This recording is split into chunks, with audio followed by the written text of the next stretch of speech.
Hello and welcome, my dear students. I am Prakriti Kapoor and I welcome you on this channel We Assist You Kapoor. हम class 6 की अगर बात करें new learning to communicate के literatures के chapter cover कर रहे हैं जिसमें हम ऑलरेडी बहुत सारे चैप्टर्स कवर कर चुके हैं। 6 चैप्टर न्यू ब्लू हम ऑलरेडी कवर कर चुके हैं। आज हम बात करेंगे इस चैप्टर के क्वेश्चन आंसर्स के बारे में, जिसे मैं आपको हिंदी में एक्सप्लेन करूँगी और एक अच्छे आंसर्स आपको प्रोवाइड करूँगी। तो चलिए शुरू करते हैं। क्वेश्चन नंबर 1 हमारा क्या था? How was Parvati feeling when she came to her new school? Pick out words from the story which express her feelings. तो हमसे पूछा जा रहा है कि पार्वती को कैसा फील हो रहा था जब वो अपने नए स्कूल में आई। ठीक है, आपको स्टोरी में से वर्ड्स चुन चुन के बताने हैं कि कौन से ऐसे वर्ड्स हैं जो उनकी फीलिंग को एक्सप्रेस कर रहे हैं। ठीक है, जब पार्वती नए नए स्कूल में गई थी तो उसे अजीब सा लगेगा, उसे अजीब सा लग रहा था। उस फीलिंग्स को जो है हमें पहली चीज़ हमें क्यों कैसा लग रहा था उसको ये बताना है, और दूसरी चीज़ कौन से वर्ड्स उसकी फीलिंग को एक्सप्रेस कर रहे हैं ये बताना है। तो चलिए देखते हैं। आंसर है पार्वती फेल्ट अनफैमिलियर। अनफैमिलियर का मतलब होता है कि जब आप किसी से जान पहचान ना हो, जब आपकी किसी से जान पहचान ना हो तो आप अनफैमिलियर होते हो, और जान पहचान हो तो फैमिलियर होते हो। तो पार्वती को कैसा फील होगा? अनफैमिलियर, क्योंकि वो किसी को जानती नहीं थी, स्कूल नया था, देश नया था और बच्चे भी नए थे। ठीक है, in her new school in a new country.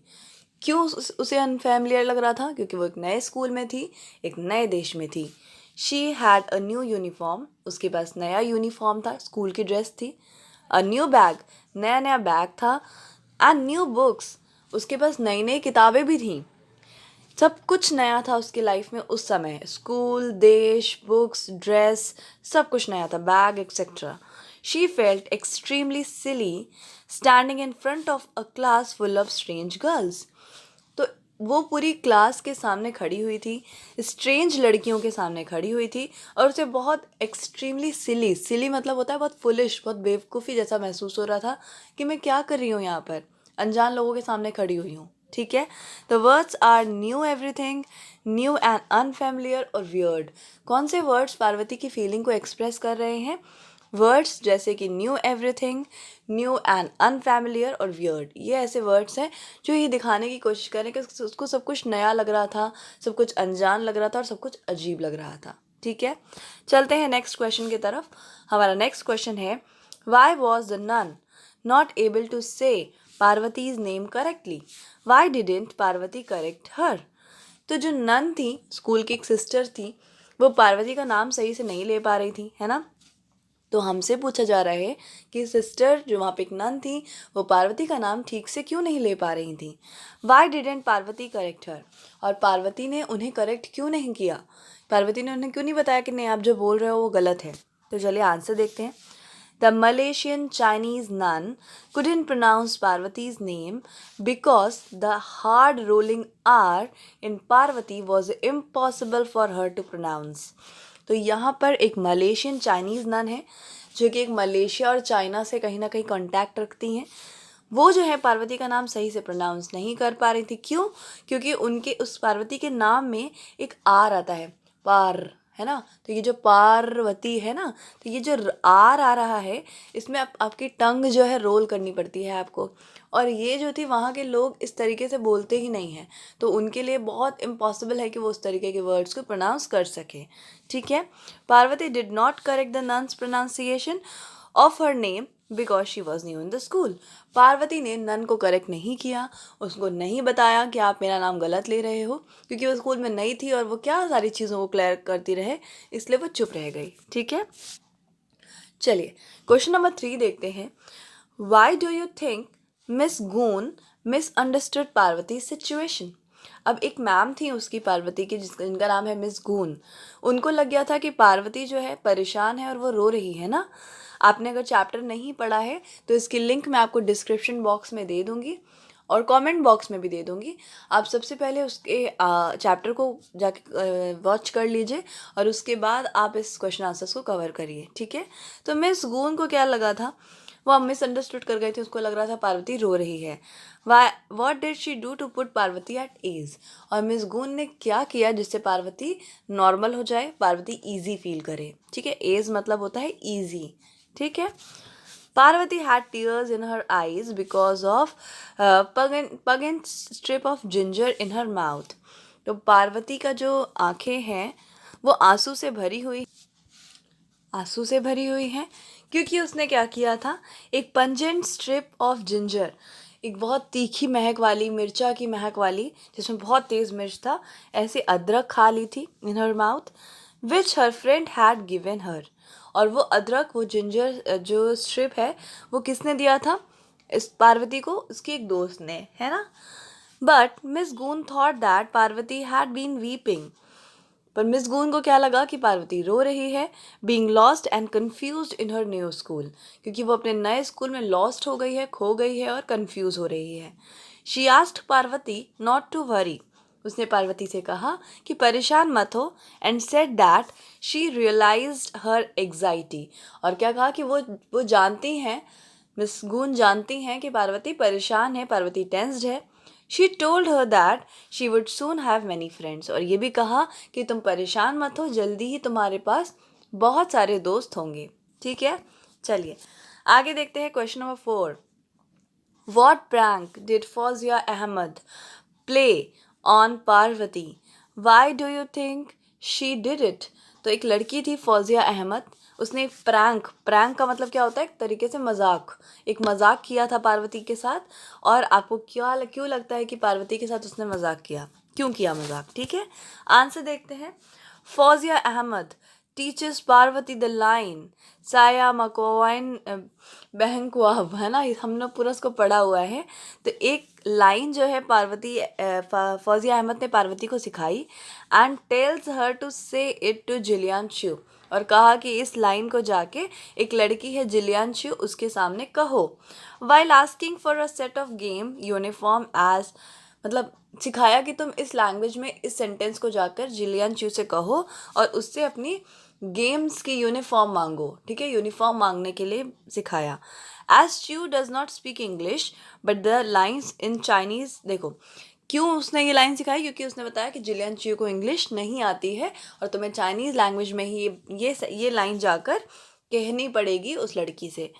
ठीक है, अब लेकिन जब वो लड़की जाके पार्वती जाके बात कहती है तो जो लड़की है जिलियन चू, वो थोड़ी सी इरिटेट हो जाती है. रीज़न बीइंग हम देख लेते हैं. But the line in Chinese actually means, पर जो लाइन उसने सिखाई थी उसका मतलब होता है I want to marry your elder brother. ठीक है, कि मैं तुम्हारे बड़े भाई से शादी करना चाहती हूँ. Fauzia must have done it in the jest to bully Parvati. और फौजिया ने क्यों किया होगा, पार्वती को थोड़ा सा परेशान करने के लिए, बुली करने के लिए. ठीक है, तो यहाँ पर हमें पता चलता है कि फौजिया अहमद ने एक तरीके से मजाक उड़ाया और प्रैंक किया किसका, पार्वती का. तो आप जो है चैप्टर को विजिट करिए, आपको ये सारी चीज़ें जो हैं बहुत अच्छे से एक्सप्लेन की गई हैं वहाँ पर. तो मैं आपको लिंक बताया कि डिस्क्रिप्शन में दे दूँगी. चलिए आगे बढ़ते हैं. Which are the following word describe Parvati? कौन से वर्ड्स हैं जो पार्वती को डिस्क्राइब करते हैं?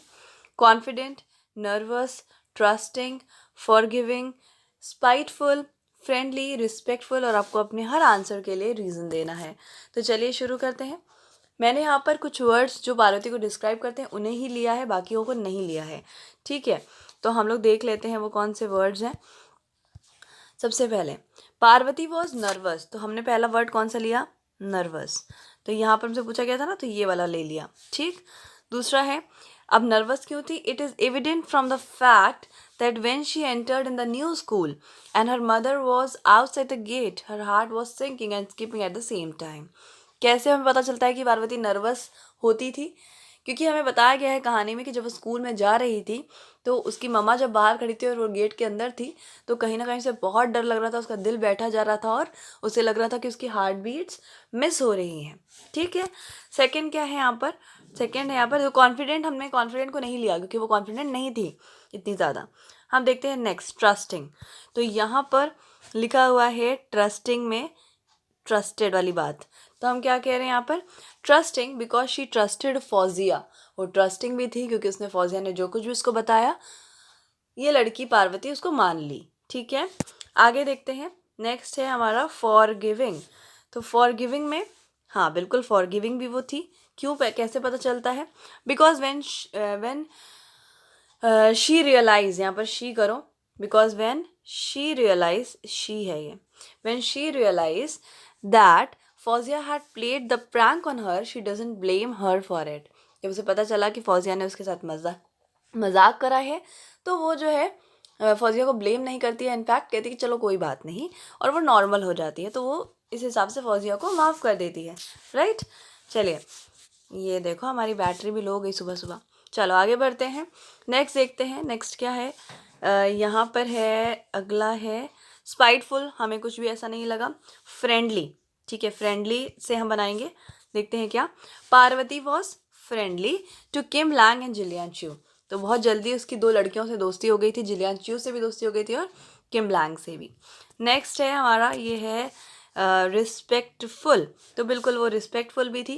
देखते हैं कैसे पता चला हमको।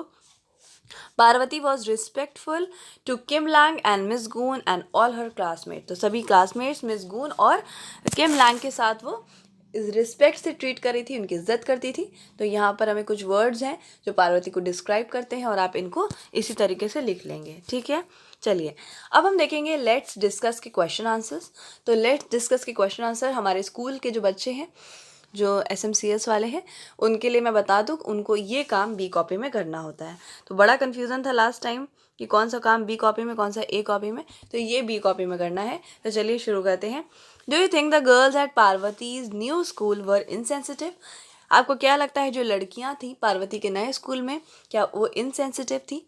इनसेंसिटिव का मतलब होता है जो थोड़ा सा इमोशनल नहीं होते, जो सॉफ्ट हार्टेड नहीं होते, जो बहुत हार्ड लोग होते हैं, क्या वैसी थी? तो आंसर देखते हैं। Some of the girls like Fauzia Ahmed were insensitive to Parvati. तो हाँ, कुछ लड़कियां जैसे फौजिया अहमद, वो जो है बुली कर रही थी, मजाक उड़ा रही थी पार्वती का, उसको गलत लाइनें सिखा के उसे भेज रही थी जिससे उसका और मजाक बने। तो फौजिया अहमद जैसी लड़कियां जो थी इनसेंसिटिव थी पार्वती के साथ। Ahmed bullied her and many of them laughed at her, क्योंकि फौजिया अहमद ने उसका मजाक उड़ाया, उसे परेशान किया और बाकी लड़कियां उसके ऊपर हंसी। However, girls like Kim Lang and Jillian Chew were friendly to Parvati. लेकिन ऐसा नहीं है कि सभी लड़कियां ऐसी थी। कुछ लड़कियां जैसे कि किम लैंग और जिलियन च्यू पार्वती के साथ अच्छी फ्रेंडशिप कर ली थी और वो फ्रेंडली थी, ठीक है। आपके आंसर्स कुछ और भी हो सकते हैं, वैसे ये सबसे बेस्ट आंसर है। सेकेंड है, it is natural for a new student to be nervous on the first day of the school. What should we can do to make him or her comfortable? तो ये तो बहुत natural है कि कोई भी इंसान अगर पहली बार किसी स्कूल में नया नया जाएगा तो उसे नर्वसनेस होगी, उसे घबराहट होगी, डर लगेगा। तो हमें क्या करना चाहिए उस बच्चे को कंफर्टेबल फील कराने के लिए? देखते हैं। We should be helpful to a student who is new in the school. तो हमें क्या करना चाहिए? हेल्पफुल होना चाहिए, हमें उसकी हेल्प करनी चाहिए, उस हर स्टूडेंट की जो स्कूल में नया हो, ठीक है। वी शुड गाइड हिम और हर वेन एवर रिक्वायर्ड। और हमें उनको गाइड करना चाहिए हर जगह। भाई उनको स्कूल की कोई भी चीज़ नहीं पता है तो आप उसको गाइड नहीं करोगे, तो आपको गाइड करना चाहिए जब भी उनको ज़रूरत हो, whenever required. And we should be careful not to be insensitive towards him और हर। और हमें ध्यान रखना चाहिए कि हम उनके तरफ इनसेंसिटिव ना हो, हम उनके तरफ दया वाला, अच्छा वाला, केयरिंग वाला कहीं ना कहीं एक पॉइंट ऑफ व्यू बना के रखें। उनका जो है मजाक ना उड़ाएं, उनके साथ बुली ना करें, ठीक है। बुली मतलब होता है परेशान करना, ठीक है, तो बुली ना करें। तो यहाँ पर हमने क्वेश्चन आंसर्स कवर कर लिए हैं। आई होप ये आपके लिए हेल्पफुल रहा होगा। चैनल पर अगर आप नए हैं तो सब्सक्राइब करके बेल आइकन प्रेस कर लीजिए, जिससे आने वाले वीडियोस के सभी नोटिफिकेशन आपको टाइम पर मिल जाए। आज के लिए इतना ही रखते हैं VSS कपूर पे। इसी तरह जुड़े रहिए हमारे साथ। Thank you so much and God bless you.